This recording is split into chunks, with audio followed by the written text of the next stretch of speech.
इस धरती पर अलग अलग जगह न जाने कितने ही जंग के मैदान बन रहे हैं। इसलिए दुनिया हमेशा से जंग की आशंका से घिरी नजर आती है। लेकिन ये आशंकाएं ऐसे ही नहीं उठ रही हैं, बल्कि इसमें सच्चाई है।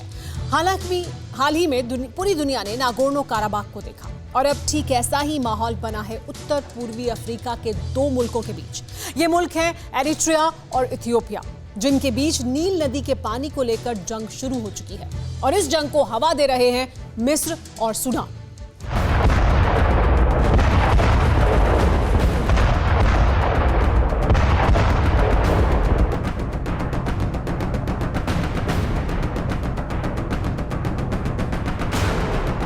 दुनिया जंग के मुहाने पर है और ये कोई कपोल कल्पना नहीं है, क्योंकि खुद दुनिया इसके सबूत सामने रखती है।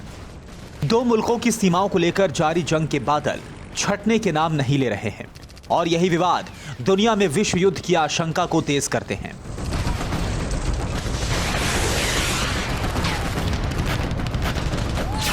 इस बार जंग का नया मैदान बना है उत्तर पूर्वी अफ्रीका के दो देशों की सरहद, जहां टेबल टॉक नहीं बल्कि मिसाइलों से बात हो रही है।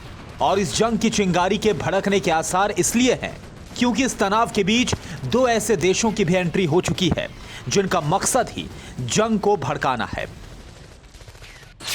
इरिट्रिया वर्सेस इथियोपिया, जंग के खतरे में दुनिया। नील नदी पर विवाद, युद्ध का शंखनाद, सेना मिसाइलें तैयार, जंग में आ गए हथियार।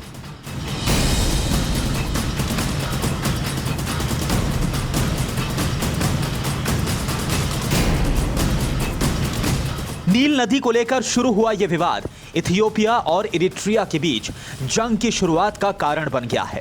हालात ये हैं कि उत्तरी टाइग्रेस क्षेत्र में सक्रिय बागी सैन्य दलों ने इरिट्रिया की राजधानी अस्मारा में 3 मिसाइलें दाग दी, जिसके बाद तनाव चरम पर पहुंच गया, जिसमें सूडान और मिस्र ने एंट्री मारकर जंग की आग को और ज्यादा भड़का दिया।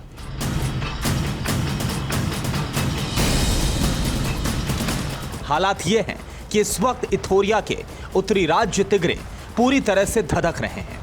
सैकड़ों सैनिक और बड़ी संख्या में आम नागरिकों की जान जा चुकी है, लेकिन जंग की ये आग शांत होने का नाम नहीं ले रही है।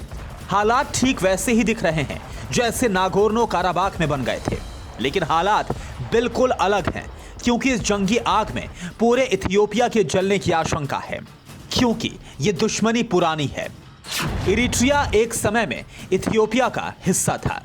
1991 में इरिट्रिया संघर्ष के बाद आजाद हुआ था। इसके बाद असब बंदरगाह को लेकर सीमा विवाद छिड़ गया। असब बंदरगाह इरिट्रिया की सीमा में आता है। 1998 में इस विवाद पर दोनों देशों में युद्ध छिड़ा। 2018 तक दोनों देशों के बीच तनाव चलता रहा और इथियोपिया के पीएम ने शांति समझौता किया। इस समझौते ने इथियोपिया के प्रधानमंत्री अबी अहमद को शांति का नोबेल पुरस्कार भी दिलाया।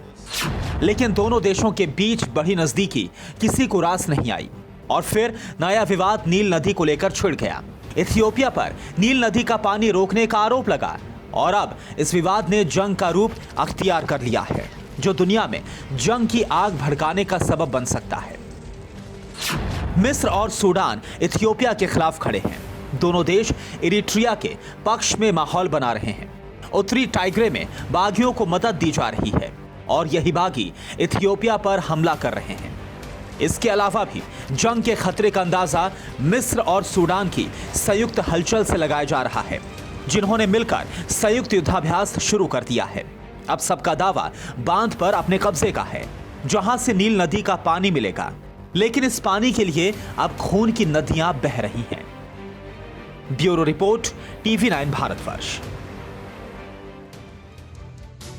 परवाह देश की, सोमवार से शुक्रवार रात 10 बजे TV9 भारतवर्ष पर।